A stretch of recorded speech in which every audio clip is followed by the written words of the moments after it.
طارق صاحب جو ابھی پلوشا نے بات کی، یہ جو گوسپ چلتی ہے کہ ایمرجنسی لگ جائے گی، پتہ نہیں مارشاء اللہ ہو جائے گا، حکومت کی چھٹی ہو جائے گی بس اکتوبر میں، آپ کی پارٹی کے وزیر کہہ رہے ہیں اکتوبر میں پتہ نہیں کیا ہو جائے گا. میرے خیال میں it's not doable in the current circumstances of Pakistan.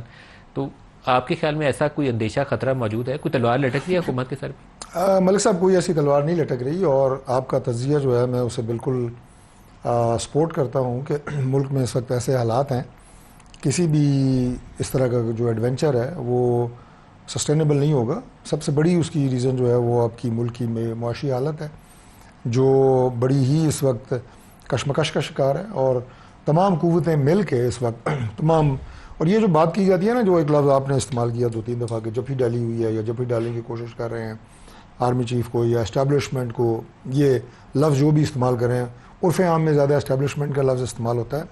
تو میں اکثر ایک بات کہتا ہوتا ہوں کہ صرف پاکستان نہیں، دنیا کا کوئی ملک اور گورنمنٹ اسٹیبلشمنٹ کی سپورٹ کے بغیر نہیں چل سکتی، اور اگر سپورٹ نہیں ہوگی اور ان میں محاذرہ ہی ہوگی تو وہ گورنمنٹ جو ہے وہ غیر فعال گورنمنٹ ہوگی، اس سے نہ ملک کا بھلا ہوگا نہ سسٹم کا بھلا ہوگا.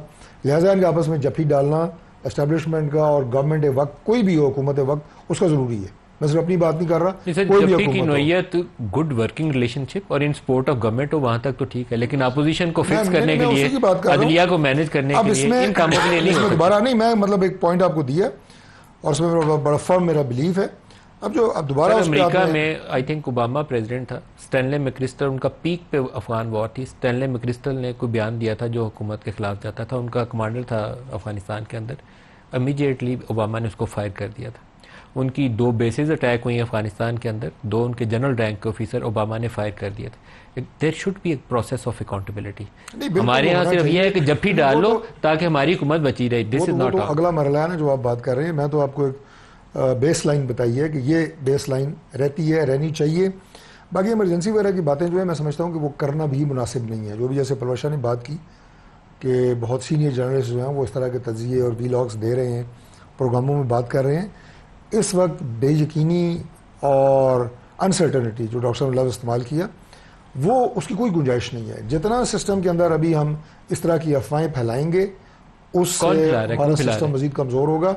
دیکھیں بعض کسی کی خواہش ہے کسی طرف سے نہیں، میں اس خواہش کی بات نہیں کر رہا. اگر ہم جرنلسٹ کی بات کریں تو ظاہر ہے انہوں نے روز کوئی نہ کوئی نیا ویلاگ کرنا ہوتا ہے. جرنلسٹ مطلب سوئے اٹھ کے خواب دیکھ کے بیان نہیں کر رہے ہوتے. جرنلسٹ کہیں سے پوچھ کے، مطلب اگر کوئی سینئر جرنلسٹ 3-4 کا جن کا پلوشا نے ذکر کیا، میں ان کا نام نہیں دہراؤں گا، وہ کہیں بات کر کے کہیں سے انہوں نے بریف لیا ہوگا یا سچویشن دیکھی ہوگی تب رپورٹ کیا ہوگا. نہیں لیکن وہ عام جرنلسٹ نہیں ہے نا، سیاسی لوگوں کی طرف سے بعض بات آ جاتی ہے، کوئی ایسا اسٹیٹمنٹ آ جاتا ہے کہ جس کے اوپر پھر یہ بات جو ہے یہ گوسپ. آپ کی ساری پارٹی کہتی ہے اکتوبر میں کچھ ہو جانا ہے، تو آپ کی پارٹی کو کیوں لگتا ہے اکتوبر میں کچھ ہو جانا؟ نہیں، ہماری کوئی پارٹی نہیں کہہ رہی اکتوبر میں کچھ ہوگا، نہ کچھ ہونا ہے.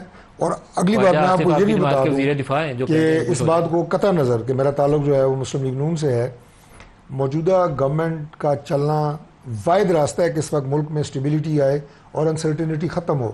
کوئی ایک میکانزم مجھے آپ بتا دیں کہ گورنمنٹ کی تبدیلی کی شکل میں، ایمرجنسی کی شکل میں، کسی شکل میں یہ جو ہم بے یقینی کی کیفیت اور انویسٹر کے چلنے کے لیے ضروری ہے کہ آپ کے جو دائیں ہاتھ پہ بیٹھے ہیں نا، ان آپ دونوں کے درمیان میں کوئی ورکنگ ریلیشن شپ ہو جائے. ہم تو کئی دفعہ کہہ چکے ہیں، آپ بس بریک لے لیں، بریک سے ڈاکٹر صاحب سے بھی یہ سوال کروں گا.